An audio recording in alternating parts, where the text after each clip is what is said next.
Hello everybody, my name is KingStix and welcome to 5 Pro Duo Queue tips for climbing in League of Legends Season 8. Up until this season, I haven't been a big fan of Duo Queue, and for the most part, I've preached about staying away from Duo Queue if you are serious about climbing. This season has been a lot different. This season alone, I've already played over 150 games of Duo Queue. That's more than all my other seasons combined by quite a bit, and we're only 2 months into Season 8. Why did I suddenly shift, you may ask? My skill has increased. I understand how to end games faster and more efficiently. Snowballing games, objective taking, respawns of camps, and jungle routes. These are the main things. Of course, there's more, but these are the most important ones. With my heightened knowledge of the game, I feel duoing with someone can increase my chances of winning by coordinating and communicating properly with them. So basically, I'm going to be sharing what I've learned from I've come up with 5 Pro Duo Queue tips for climbing in League of Legends, so stay tuned. Tip number 1 is find someone who is the same rank as you or within 3 divisions. This is very obvious, but I see a lot of people, let's say you're gold 1 and you're playing with a gold 5. Odds are you guys aren't really in the same skill range, and one of you is going to get very frustrated at the other, most likely the gold 1 at the gold 5, if you are both taking this seriously. Bear in mind, these tips are for climbing and taking rank seriously, so if you are a very casual player and you just want to have a good time, just disregard this video and click off. This is for essentially tryharding. You want to make sure your duo buddy isn't going to drag you down and that you two generally have the same knowledge which you can work off of. If you're both at a different point in the game with your knowledge and skill level, it's going to make it more difficult for you to interact properly and make plays together. Try not to duo with someone of the opposite gender. I see this all the time and it really is a bad idea. Typically, since the community is mostly male, you'll see a male of a much higher rank than the female playing with them simply because they're female, and the guy, of course, as you can imagine, is very thirsty. This can lead to some very bad times because the whole point that you're playing with the female is typically to enjoy yourself or trying to impress her, and as you get dragged down, it becomes more difficult to try to impress her or to enjoy yourself, and it leads to the very vicious cycle that's really hard to break. I've also seen it in higher elo. There was a duo couple that was like, their name was Rem and Amelia. Amelia was fucking garbage. Every time they were on my team, I lost because she was a horrible support, and Rem would flame at his whole team because these games were very difficult because she was probably like a low plat support level, and he was basically a Masters ADC or low challenger. He was really good, but she was not. And the team would overall get dragged down in team fights and in roaming situations, and he'd be lashing out at the team. And if you said anything like, hey, why didn't you exhaust her? Or hey, why didn't you shield to his support? He'd like flame the shit out of you and get super snarky.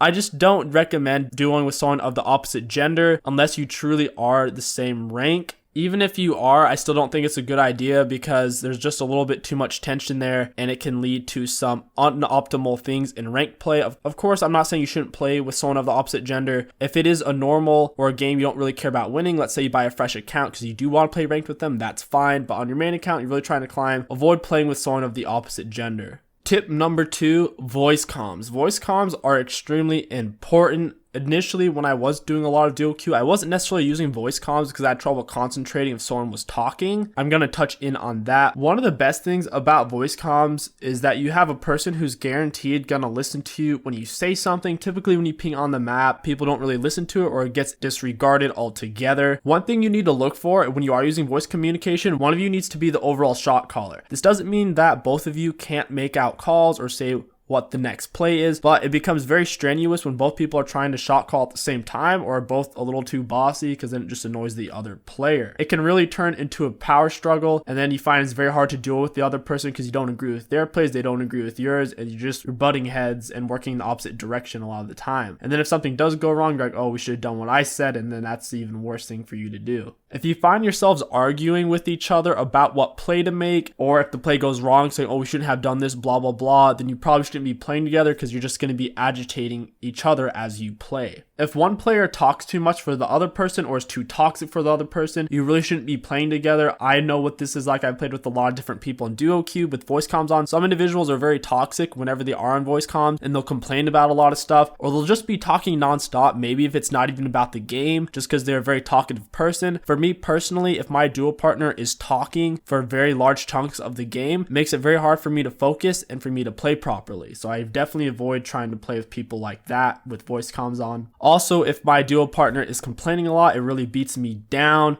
If you are playing and you're having a rough game or the enemy's doing things to annoy you, try not to complain on voice comm with your teammate, or if you do, keep it very brief, keep it short, because the more toxic and complaining you are, the more it's going to drag down your teammate and make them think about it and then kind of take away from what they're doing a little bit. Another thing I want to mention about voice comms is if your teammate doesn't acknowledge what you're saying or what you're trying to do in the game, definitely don't play with them. There's been cases where I deal with someone on voice comms and they don't acknowledge what I say. Like I'll be like, jungler's over here, or I might say I'm coming over here, follow this, or I'm gonna come ward over here, back me up or anything, and they won't say anything. They're just completely silent. It's like I'm talking to the wall, really. And that can get very frustrating, especially at times of intense plays and close situations and they're not responding. In general, I'd recommend not playing with them. One thing I want to mention is language barriers. If you're playing with someone who doesn't speak your language very well or can't really comprehend it, I wouldn't really recommend playing with them. For example, in Season 7, I was playing with an Akali main. We played pretty well when we were off voice comms, not really well enough to say duoing was worth it. So I figured, hey, let's get on voice comms. We can improve some of our coordination. The voice comms honestly just made it worse because he was Chinese and he didn't really speak English very well. So whenever I did say something in English, I kind of felt like he was ignoring me, but in reality, thinking back on it, I don't think he really understood what I was saying or what I was trying to get across. So it can lead to some really awkward situations where you feel like they're just ignoring you or being passive aggressive. So if the person doesn't speak your language very well, highly recommend not using voice comms with them. And if you are still doing well in duo, you might consider just playing with them without using voice comms. Tip number 3, champ select. If you don't have a single tank on your team or you need a tank, you or your duo partner need to decide who's going to play the tank and who's going to be the carry role. This is one of the better things about duoing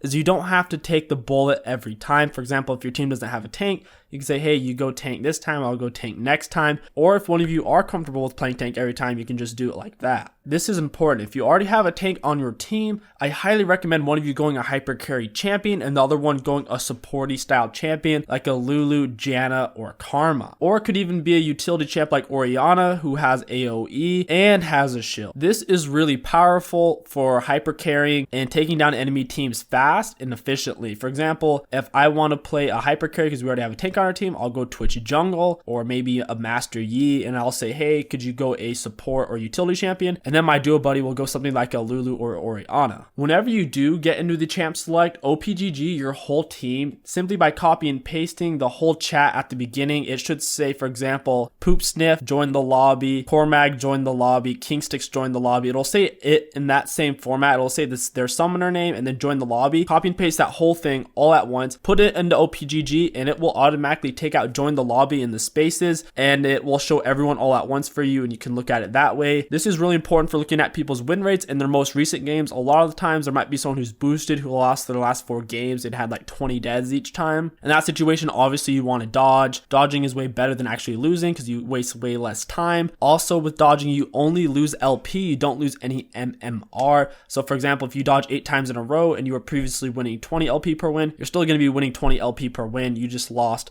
LP from the dodge itself. One cool thing about doing that, it actually does make it easier to dodge because you guys can take turns doing it, thus reducing the queue wait. So if one of you dodges, it's a 5-minute dodge. The other one of you dodges, that's another 5-minute dodge instead of one person having to dodge twice and it being a 30-minute dodge. Tip number 4, map awareness. Whenever you see or know where the enemy jungler is going, call it out to your duo and also try to ping it on the minimap as much as possible. This will help out your duo twice as much while still helping your team as a whole. Get into this habit and you and your duo will become better at avoiding certain death and setting up traps for the enemy jungler. This is why I usually like my teammate to play a pusher mid lane because I've gotten pretty good at knowing where the enemy jungler is and where they're going to be based off of where they've been or currently are. This way I can tell my mid laner, hey, shove in lane now, and then the enemy jungler is going to be at his blue buff in around 30-45 seconds and then we can just show up and kill him. Or I could say the enemy jungler just left his blue buff, push lane, and we'll wait in the bush near his raptors and we'll kill him there. Tip number 5, don't be a dick or rude to your duo. If they make a mistake, don't even say anything. Your duo will already feel bad bad about it, and they will probably feel like they're letting you down or themselves down. So if you feel the need to say anything, if you do feel the need to say anything and you can't help yourself, just say something like, oh, that sucks, or oh, that blows. Don't actually say, wow, why would you do that? You suck. That was so stupid of you. Don't say anything like that. You're just going to make your teammate feel worse and make them play worse for the rest of that game. Just try not to put blame onto them. It'll only make it worse. Trust me. This really goes with your whole team, but especially if you are doing this to your duo, it will make things tense and neither one of you will play well. As tempting as it might be to correct your duo when they make a mistake, it is usually better to wait after the game and talk about it rather than talking about it during the game, because if you talk about it during the game, it'll mess them up and take their mind off the game. You don't want to be thinking about past mistakes during the game, but after the game, if you feel like it's really important to bring up, like, hey, really try not to go top lane whenever Infernal Drake is up and the enemy team has a champion like a Nunu or a Warwick, because if they see you going top lane, they're going to take the dragon. Like, that stuff is fine to say, like, especially after the game. When you keep saying things like that over and over in the game, you're going to start messing up your partner. And that is going to wrap up this video. Tell me what you guys think down below. Do you have any tips I didn't mention here, or do you think some of my tips really aren't that useful? I am really curious to see what you guys have to say, and I'm eager to read them. Thank you for watching. My name is KingStix, and I'll catch you guys out there on the Rift.